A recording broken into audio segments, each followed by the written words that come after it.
अशी होती की जसे काच मणी आपले हिरा देऊन काच मणी घेतल्यासारखं वसुदेवाला वाटत होता.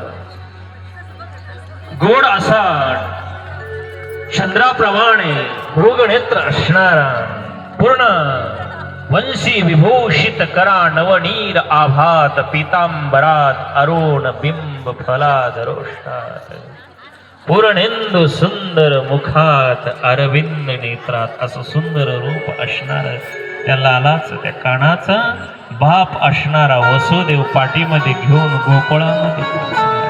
वा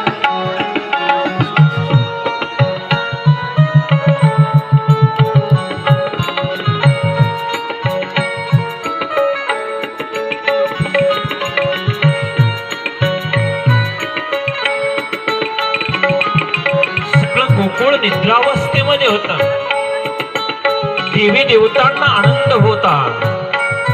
जगाचा मालक त्या गोकुळामध्ये आज मथुरेमधून यमुना पार करून दुष्टांचा नाश करण्यासाठी सज्जनांचा उद्धार करण्यासाठी धर्माची संस्थापना करण्यासाठी त्याचं गोकुळामध्ये आगमन झालेलं.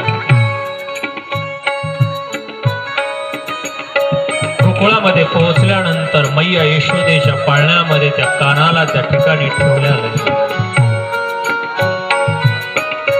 आणि तिथे जी उपजलेली जी कन्या आहे ना त्या कन्येला वसुदेवाने आपल्या टोपलीमध्ये घेतल्यानंतर पुन्हा वसुदेव मथुरेच्या दिशेने निघालेला. पहा हा पाळणा घ्या ना मोठा. बसा आता बसा सगळे.